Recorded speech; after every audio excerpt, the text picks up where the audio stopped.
દિવસ ઉગે ને દિવસ, બરાબર, એટલે દિવસ હાથમાં ખરો. સવાર પડે ને તો સોજાઈ પડે, ચડતી આવે ને તો પડતી આવે, પાનખર આવે ને પાનખર તો વસંત ઋતુ આવે, શિયાળો આવે ને તો ઉનાળો આવે ને ચોમાસું આવે, બરાબર. તો મને એ સમજ નહીં પડતી કે વ્યક્તિના જીવનની અંદર કોઈ પ્રોબ્લેમ આવે, તકલીફ આવે, કોઈ મુસીબત આવે, ચડતી પડતી આવે, તો ઘણા બધા માણસો પોતાના ઉપર આવે ને કે પોતાના કોઈ તકલીફ આવે કે પોતે હેરાન થતા હોય તો કેવી વાત કરે ખબર છે, આ તો કે ભગવાન અમારી પરીક્ષા કરે છે. અને બીજાની જિંદગીમાં કોઈ તકલીફ આવે ને તો શું કહે ખબર છે, આ તો કે તમારા કર્મનું ફળ છે, તમે જે કાંડ કરે તો, તમે જે ખોટો કર્મ કરે તો ને એનું તમે ભોગવી રહ્યા હો. એટલે આ તો વસ્તુ જેવી કહેવાય, તુમ કરો તો ચમત્કાર, હમ કરે તો બલાત્કાર. હવે ભગવાન રોમ હતા, બરાબર.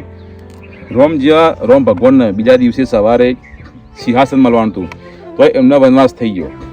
તો એ રોમ ભગવાને ખરાબ કર્મ કરે તો કૃષ્ણ ભગવાન હતા, જન્મતા વેસે જન્મ જેલમાં થયો, બરાબર. જેટલા પણ સંત મહાપુરુષો થઈ ગયા, તમે ધ્યાનથી અત્યારે ઇતિહાસમાં જેટલા સંત મહાપુરુષો થઈ ગયા ને એવાનું જીવન ચરિત્ર વાંચો ને તો એ લોકોના જીવનમાં જેટલી તકલીફો પડી, જેટલો કષ્ટ થયો, જેટલી મુસીબતો જોઈ એમને, એની હરખમણીમાં આપણે તો કશું નહીં. તો શું મજાનું કે આ બધા લોકોની એના કર્મનું ફળ મળ્યું, આ લોકોએ ખરાબ કર્યો છે કર્મ. એટલે જીવન છે, બરાબર. પણ દરેકની જિંદગીમાં ચડતી પડતી આવે, સારા દિવસો આવું તો ખરાબ દિવસો આવું, ખરાબ દિવસો તો આવું તો સારા દિવસો આવું. દિવસો કદી એક જેવા રહેતા નહીં. પણ આપણે લોકોને ટેવ જેવી પડી હોય કે થોડો પણ ખરાબ સમય આવે ને તો આપણે શંકા કરવા જઈએ કે મને તો કોઈકને માતા મૂકી, મારે તો કોઈક ભૂવા પાણી જવું પડશે. ભૂવા, માતાજી, આ બધી વસ્તુ અલગ છે. આપણે શ્રદ્ધા હોવી જોઈએ, ભગવાનને માનવાના, માતાજીને માનવાનું. પણ અમુક લોકો તો મેં એવા જોયા કે નેની વાતે પૂછતા કે કોઈકને મારા કોઈક કરી નાખ્યું. એટલે દુઃખ થોડું ઘણું કુદરતી હોય, તમે નાની વાતમાં વહેમ કરો, બરાબર, તો પછી એનો શું ઈલાજ? ઘણી વખતે લોકોને કુદરતી તકલીફ હોય, શારીરિક બીમારી હોય, બરાબર, ચોક માથું દુખતું હોય તો એવો વહેમ હોય કે મને તો કોઈકને કોઈક કરી નાખ્યું છે, કે કોઈકની નજર લાગી જાય. હા, નજર લાગે એવું નહીં, નજર નહીં લાગતી. પોઝિટિવ એનર્જી, નેગેટિવ એનર્જી એ બધું હોય. પણ ઘણી વખતે આપણે એકદમ અંધશ્રદ્ધામાં ડૂબી જઈને કરતાં થોડા ઘણા પ્રેક્ટિકલ હોઈએ ને તો સારું. વિશ્વાસ કરો, શ્રદ્ધા કરો, પણ એકદમ હાખાઈ કહેવાય ને કે 18મી 19મી સદી એવાય તમે ના જીવો કે ઘણા બધા લોકો તો એવા જોયા કે મારી ભેંસ દોવા દેતી નહીં, બરાબર, એ કોઈકને કોઈક કર્યું કે દોરો કરી આલો કે હવે તમારે ભેંસ ના દોવા દે, એમાં માતાજી શું કરે, ભુવાજી શું કર્યું, તમારે માથું ચડ્યું, બરાબર, તમારે પેટમાં દુખતું હોય તો તમે કોઈક આડું બધું ખાધું પીધું છે, એવા માતાજીને ભગવાન કે ભુવા શું કર્યું. એટલે ઘણી વખતે જિંદગીમાં થોડા પ્રેક્ટિકલ થવું પડે. અહીંયા આપણું કર્મ સૌથી મોટું. જો તમે કર્મ તમારું સારું હોય ને, મન વચન કર્મથી તમે ના કોઈનું ખરાબ કરતા હોય, ના વિચારતા હોય તો એ કોઈ તમારું કશું નહીં બગાડી શકવાનું.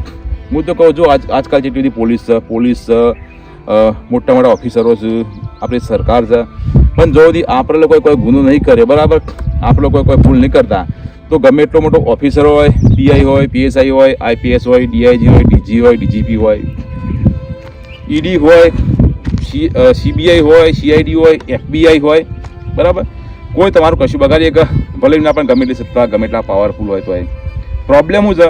પ્રોબ્લેમ તમે પોતે ક્લીન રહો. જો આપણે ચોખ્ખા રહીએ ને તો કોઈ શક્તિ, જે દ્રશ્ય શક્તિઓ દેખાય છે, જે વિદ્યમાન, જે જગતની જેટલી બી સત્તા, જેટલા બી પાવર, બરાબર, જે દેખાય નહીં દેખાતો, એ કોઈ એનર્જી આપણું કશું ના બગાડીએ કે.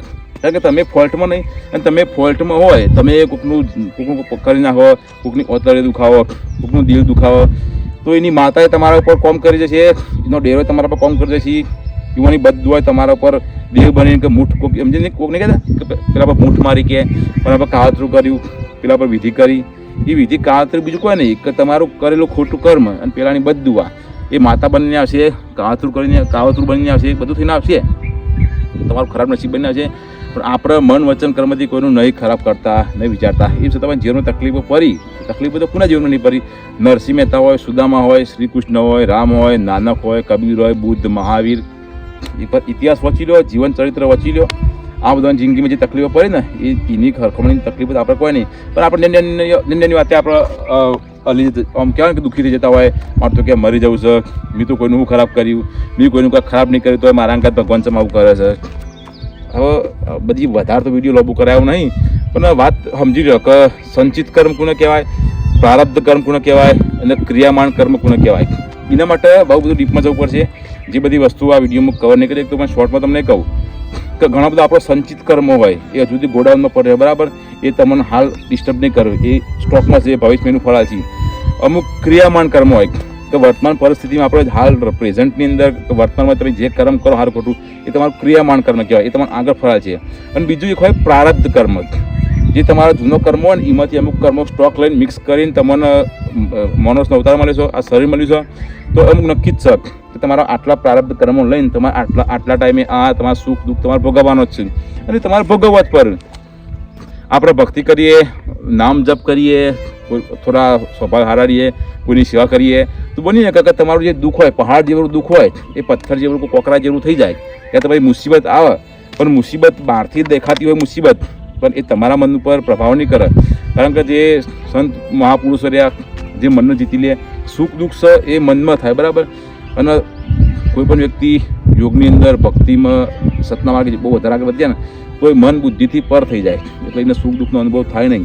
આજે ઘણા બધા એવા સંતો મહંતો દ્રશ્ય અદ્રશ્ય જાણીતા અજાણીતા હશે કે જેમની જિંદગીમાં બહારથી જોઈએ તો બહુ બધું દુઃખ હશે પણ દુઃખ એમના મનને ટચ ના કરતું હોય.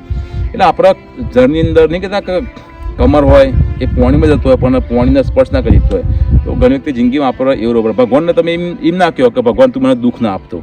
ભગવાન દુઃખ તો હાલ છે જ, તમે નહીં માગો ના માગવા છતાં દુઃખ આવે છે, ના માગવા છતાં સુખ આવે છે, પણ ભગવાન મને દુઃખ સહન કરવાની શક્તિ આપ, સુખ દુઃખની અંદર મારે સમ કઈ રીતે રહું, મને એના માટે મને બળ આપ, મને હોસલો આપ. ભગવાન તમે આ માગજો, એવું ના માગતા કે મને દુઃખ ના આવે, વગર માગે દુઃખ આવશે, વગર માગે સુખ આવશે, પણ સુખ દુઃખની અંદર મારું મન ડગાવને સુખ દુઃખની અંદર મનને સ્થિર રીતે રાખવું, આટલું માગો તો બહુ થઈ ગયું. બાકી તો આ બધી વાતો મેં તમને કરી, બધી વાતો તમને ખબર જ છે. એક પણ વસ્તુ મેં અમને નવીની કીધી અને તમે લોકો ઓલરેડી હોશિયાર જ છો, પણ આ તો ખાલી કેવું છે કે અમુક વખતે હું અમુક વાતો તમને ખાલી યાદ અપાવું છું, પછી ઓલરેડી તમને ખબર જ છે. શું કહેવું? તો મળતા રહીએ આપણે આ વિડીયો લઈને, બરાબર. નવા હોય તો સબસ્ક્રાઈબ કરજો. જો કે આ વિડીયો તો હું ઇન્સ્ટાગ્રામે નાખી આવ્યા હોય તો આટલો બી જોતા હોય તો ફોલો કરતા જજો. પસંદ આવતો ને કે નહીં કરો તો કોઈ હતો નહીં, મારા કોઈ પૈસા તો કમી લેવા નહીં, ચૂંટણી ભરી મારા કોઈ વોટ તો લેવો નહીં, બરાબર. ગમે તો લાઈક કરવાનું. બાકી જય માતાજી.